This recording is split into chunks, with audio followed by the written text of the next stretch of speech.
মাকে দেখেছি কাঁচা লঙ্কা আর কালো জিরা ফোড়ন দিয়ে একটা সুন্দর মাছের ঝোল রান্না করে। স্বাদ বদলের জন্য ভাবলাম আমিও আজকে এরকমই মাছের ঝোল বানিয়ে নিই। তো প্রথমে কড়াইতে আমি সাদা তেল দিয়ে দিয়েছি। আমি একটু বেশি করে তেল দিয়েছি কারণ মাছ, আলু, বেগুন সবই ভাজতে হবে প্রায়। ভালো করে নুন হলুদ মাখিয়ে মাছগুলো ছেড়ে দিলাম। আমরা যেহেতু রাতের বেলা মাছ খাই না, সেই জন্য দিনের বেলায় খুব কম পরিমাণে রান্না করেছিলাম। ভালোভাবে মাছটা ভেজে এবার আস্তে আস্তে তুলে নিলাম। এবার ওই তেলের মধ্যে আমি কেটে রাখা আলুগুলোও ছেড়ে দিলাম। সামান্য নুন আর হলুদও আমি আলু ভাজার মধ্যে দিয়েছি। ব্যাস, আলু লাল লাল করে ভাজা হয়ে গেছে, এবার আমি তুলে দিলাম। আবার সেই তেলেই বেগুনগুলো কেটে রেখেছিলাম সেগুলোও দিয়ে দিলাম। খুবই সামান্য পরিমাণ মশলা দিয়ে মাছের ঝোল রান্না করা যায়, খেতে ভীষণ সুস্বাদু হয়।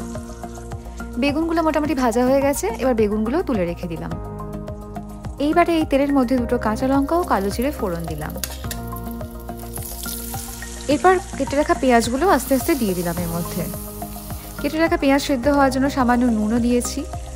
ভালো করে একটু ভেজে নিয়ে এর মধ্যে গ্রেট করে রাখা আদাগুলো আমি দিয়ে দিলাম। শুধু আদাই যাবে এই রান্নায়। এরপর রোজকার মশলা যেমন হাফ চামচ জিরে গুঁড়ো, হাফ চামচ ধনে গুঁড়ো, গোলমরিচের গুঁড়ো, কাশ্মীরি লঙ্কার গুঁড়ো দিয়ে আমি ভালো করে ভেজে নিচ্ছি। এরপর এর মধ্যে হলুদ দিয়ে দিলাম। আমি খুব সামান্য চিনিও দিয়েছি স্বাদের জন্য। এরপর আস্তে আস্তে টমেটোগুলোও দিয়ে দিলাম। টমেটো সেদ্ধ হওয়ার জন্য সামান্য গরম জল দিয়ে ঢাকা দিয়েছিলাম। ব্যাস, অনেকটাই গলে এসেছে টমেটো। এর মধ্যে এবার আমি আলুগুলো দিয়ে দিলাম। মশলা কষানো হয়ে গেলে এর মধ্যে আমি গরম জল দিয়ে দিয়েছি, যাতে আলুগুলো খুব ভালো করে সেদ্ধ হয়ে যায়।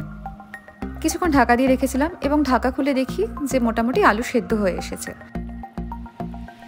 এরপর আমি একে একে বেগুন ভাজাটাও দিয়ে দিলাম, আর যেই মাছটা ভেজে তুলে রেখেছিলাম সেই মাছ দুটোও ছেড়ে দিলাম এর মধ্যে।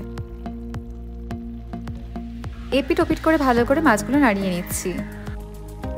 সবটা একটু ফুটে এলে এর মধ্যে কেটে রাখা ধনেপাতাগুলো ছড়িয়ে দিলাম।